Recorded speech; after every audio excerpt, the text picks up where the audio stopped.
This is Silvio Canto in Dallas, Texas, and let's do part 2 of our show, Bill Katz, or the Weekend Review with our friend Bill Katz, the editor of Urgent Agenda. Well, one of the things, Bill, that has really caught my interest in these first 80, 90 days, almost 120 days, almost 100 days of Donald Trump is the situation with Russia.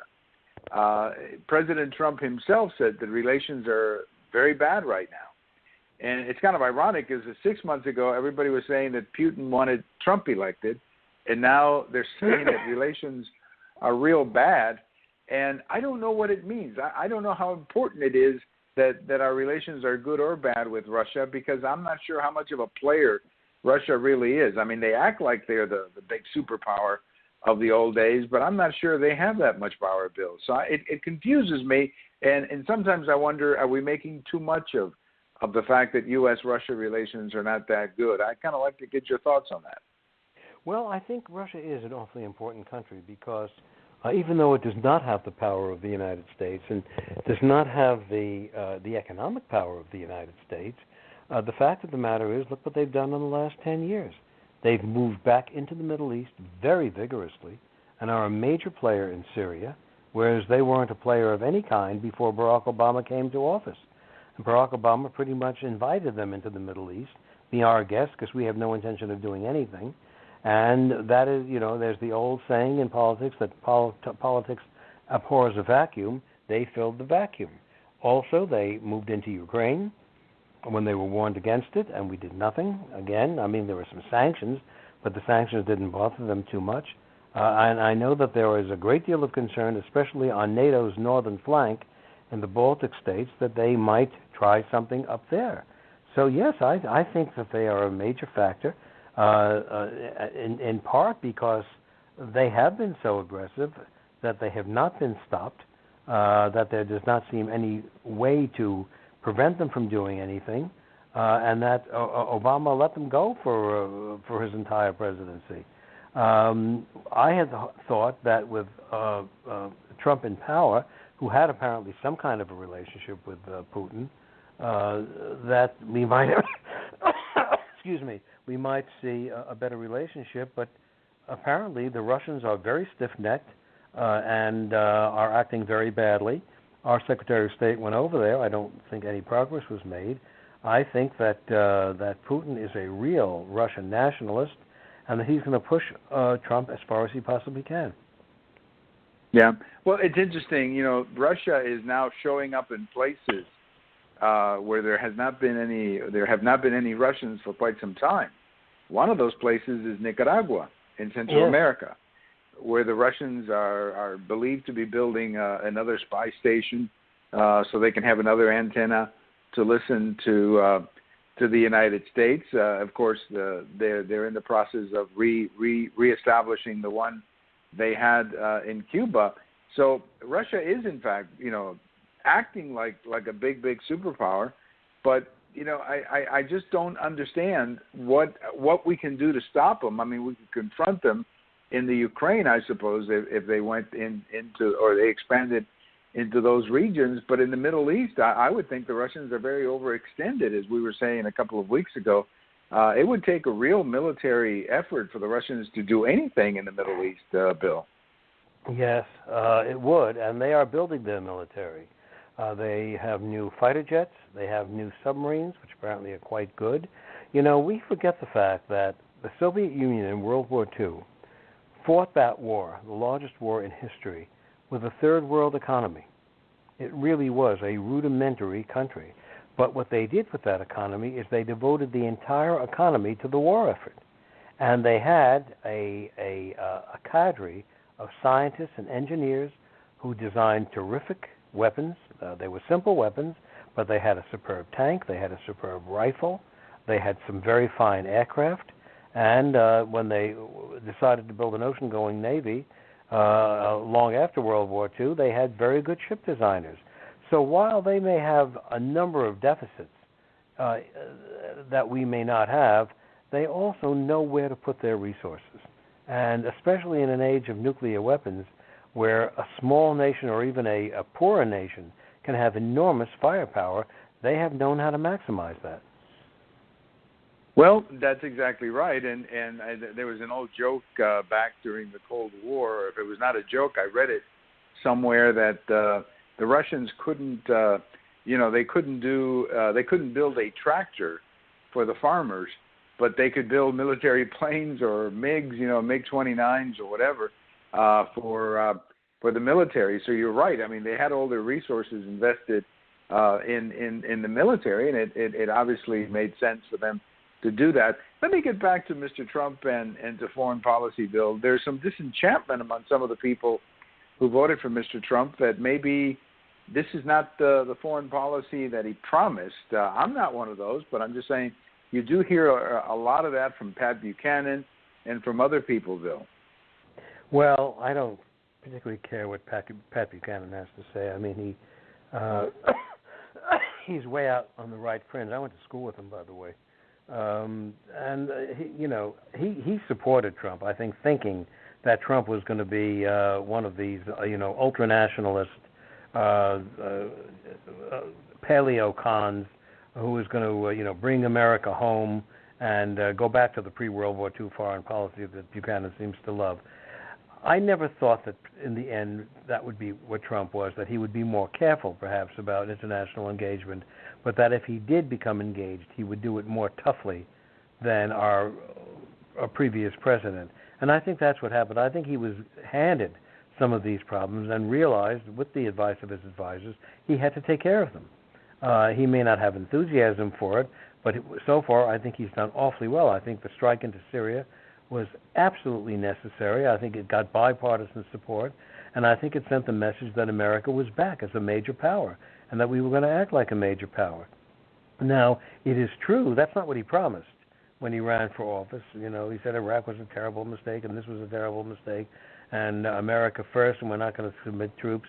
But, a lot of people say a lot of things when they're campaigning, and then when confronted with the real world, they make certain changes. And I'm glad he's making these changes. I think these changes are much to the benefit of the United States.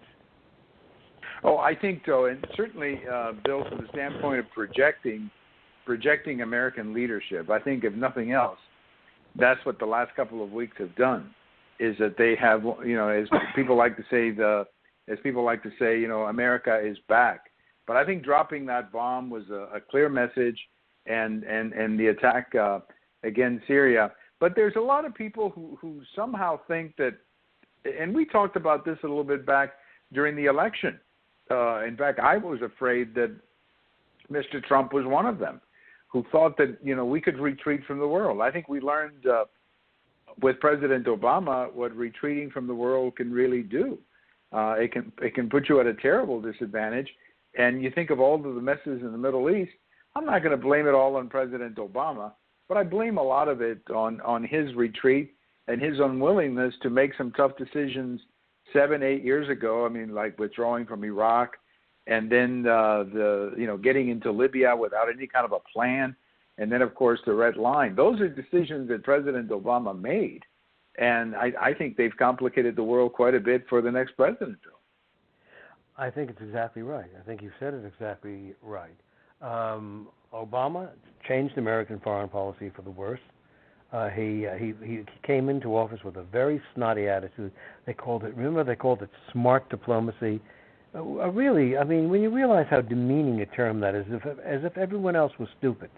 Everyone else who came before was stupid. We are so smart that we can do better and not get involved in these things. Well, and he then bragged that he ended 2 wars. He didn't end any wars. The war in Afghanistan is still going on. The war in Iraq is still going on. Other things that happened in the Middle East that turned the Middle East to flame, and his rapprochement with Iran was it was almost a joke. They have just thumbed their noses at us. Either a very naive man or a man who didn't have much respect for his own country and showed it in his foreign policy. But yes, and he flashed weakness. When you flash weakness, other people notice. And I think, as we said a couple of minutes ago, the Russians noticed and knew that they could have their way in Ukraine, and they did. And it's a very bad way to do business. That was the great lesson of World War II, that when you appease an aggressor, the aggressor gets more aggressive. He doesn't stand down. And that lesson was learned for many years. It was forgotten by Obama. And Trump is the one who has to pick up the pieces. He does. And I think he's doing a good job, as you indicated. Yes. I think he is doing a good job. If nothing else, he's brought leadership back. And I think there's a certain sense in the military that, hey, you know, we can win this thing, and we're on top. We're on top again. One of the stories that you posted today, Bill, I think it was around midday, was about North Korea, getting back to North Korea, and what exactly happened with that missile test. There's even talk that we had something to do with it, which I don't know any more than anybody else. But the idea that we could have actually, through, I guess, whatever they call it, we could have actually forced it to fizzle, as you say yes. in your post. Do you believe that, Bill? I have no idea. I mean, absolutely no idea.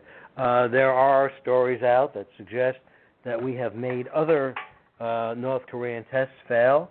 This missile apparently blew up a few seconds after it was launched. They've had a number of failures, and there are people who argue on the internet, knowledgeable people, that we have had something to do with some of those failures by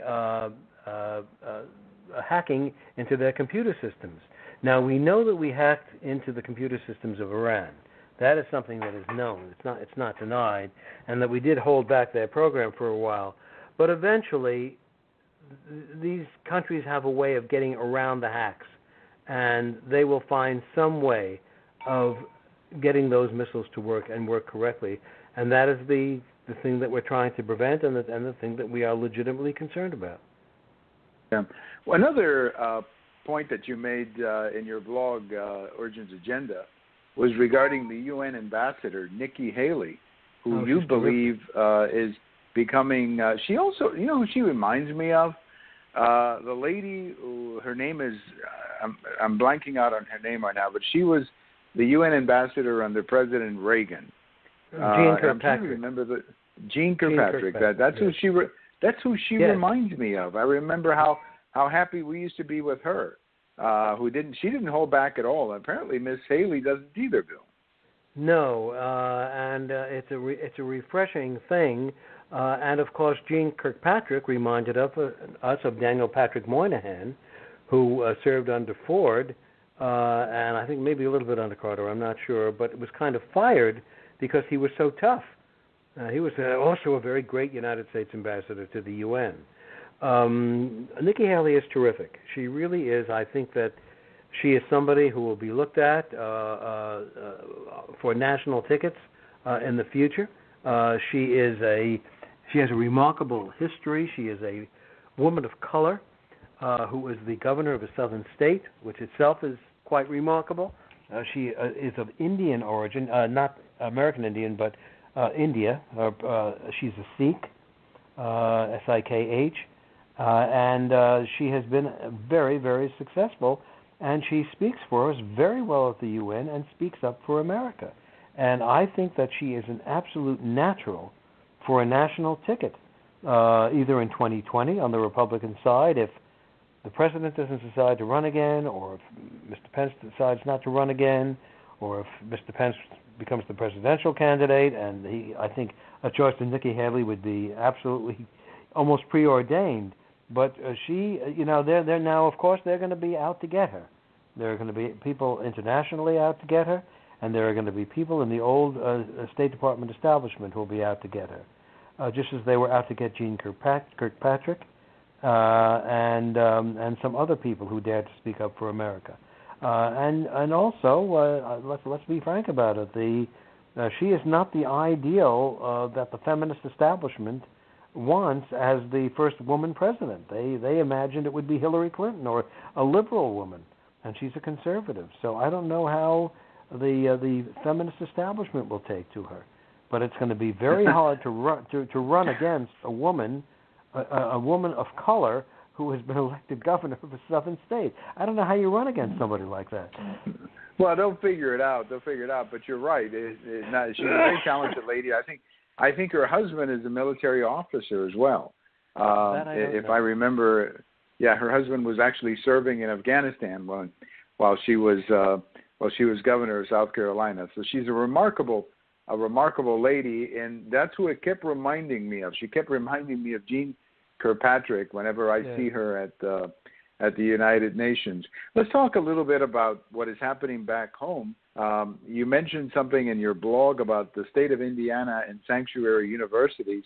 I thought that was fabulous that the state of Indiana has done that, Bill. I hope more states do it. I hope you're right. I think there is now a movement building against this awful idea of sanctuary cities, which are basically nothing more than old Southern segregationist states. I mean, that's exactly what the old Southern governors did. We're going to resist. We're going to stand up to this. We're not going to allow the federal government to come in. I mean, there is not a dime's worth of difference. People can say, well, the sanctuary cities are compassionate. That's not being compassionate. The laws of the United States must be obeyed. There are other ways of dealing with compassionate situations than to try to hide illegal immigrants from the proper authorities. We can rework our regulations. We can rework the way we do things. But the idea that people who have broken the law will be protected against federal prosecution by an American entity, a city or a state or a university, is abhorrent to us. I mean, it is, as I said, it reminds me of the old Southern governors, and we can't have it. Well, the Attorney General has been very tough about it, and he was down at the border this week, and he was very tough about it, and I'm glad to see that. I'm glad to see that's happening, because I think you're right. I've never felt, I don't know how anybody can defend the idea of a sanctuary city. I just, people can disagree, for example, on deportations or massive deportations. People can disagree on some type of legalization for people who are here. I mean, those are places where we can have honest disagreements and maybe discussions. But sanctuary cities, particularly when the focus, Bill, is on people who are engaging in criminal activity, that's all we're sending back. That's all we're dealing with is people engaged in criminal activities. I don't understand how these politicians react the way they are. They're not looking out for, I can tell you, they're not looking out for Hispanics in many of these communities who are the victims of these lawless illegals, Bill. I mean, they're not going out to Georgetown and killing, upscale white people. They're actually killing people and hurting people in their own communities, Bill. That's true. And look, it's a situation that is intolerable, and yet you hear these people, I mean, especially in California, talking as if there's a certain nobility in breaking the law.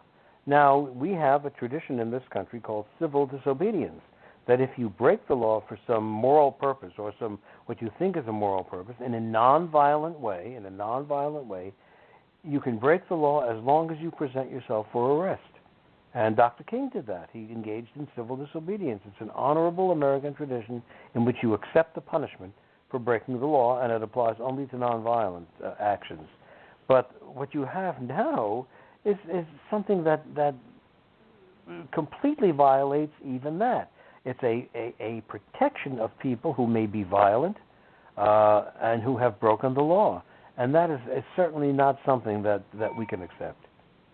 No, and even in California, and the race for governor out there to replace Jerry Brown, the candidate for the Democrat nomination, is basically saying we're going to be a sanctuary state, and it's become almost like a part of the Democrat platform, which I would have to think that going back 20, 30 years ago, that must have been quite a shock for Democrats of 20 or 30 years ago to hear that, particularly the labor unions who always defended American workers against illegal immigration. Bill, we're going to take one more break here, and we'll come back for another segment with our friend Bill Katz, the editor of Urgent Agenda.